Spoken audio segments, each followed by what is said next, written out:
이 글에서는 불평을 멈추기 위한 4가지 조언을 공유한다. 불평은 많은 사람이 가지고 있는 일종의 습관인데 없애기가 매우 어렵다. 왜 그럴까? 아마도 스스로가 상황이 희생자라는 생각이 매우 지배적이기 때문일 것이다.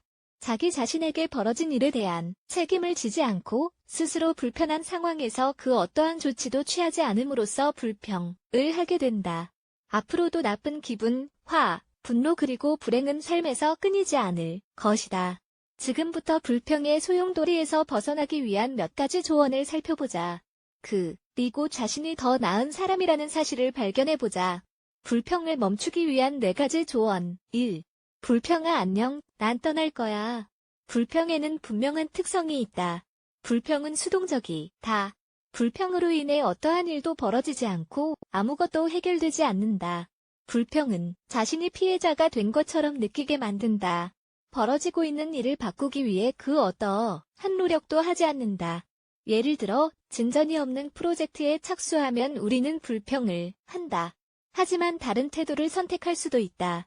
불평으로부터 유혹을 받는 대신 우리를 압도하는 이러한 모든 생각과 감정을 제어할 수 있다. 그 다음 또 다른 경로로 갈 수 있도록 도움을 주는 출발점으로 사용할 수 있다. 아니면 본인이 한 일을 통해 배움의 기회로 활용할 수도 있다.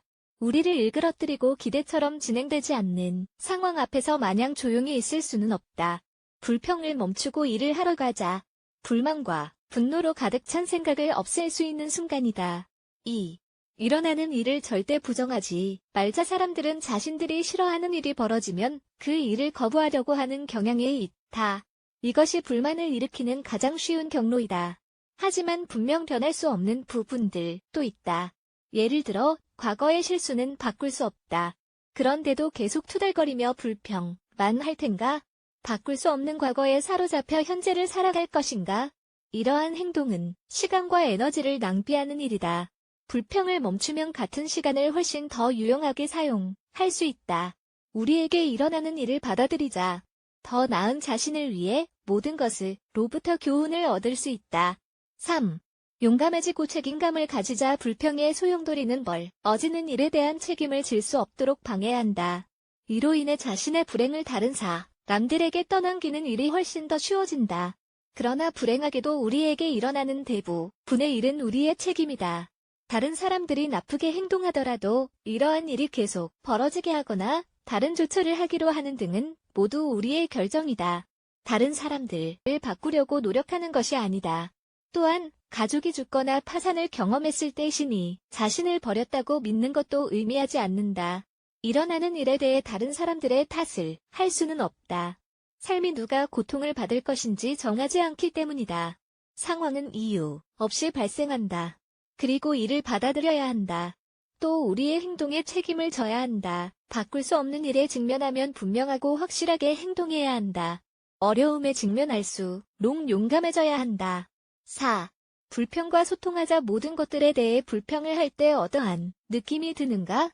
기분이 좋은가 나쁜가? 분명 기분이 좋지 않을 것이다. 무언가 불만이 떠오르면 조처를 취해야 한다. 불평이 우리에게 말을 건네면 그 이유를 찾고 불평이 나타난 이유를 파악해보자.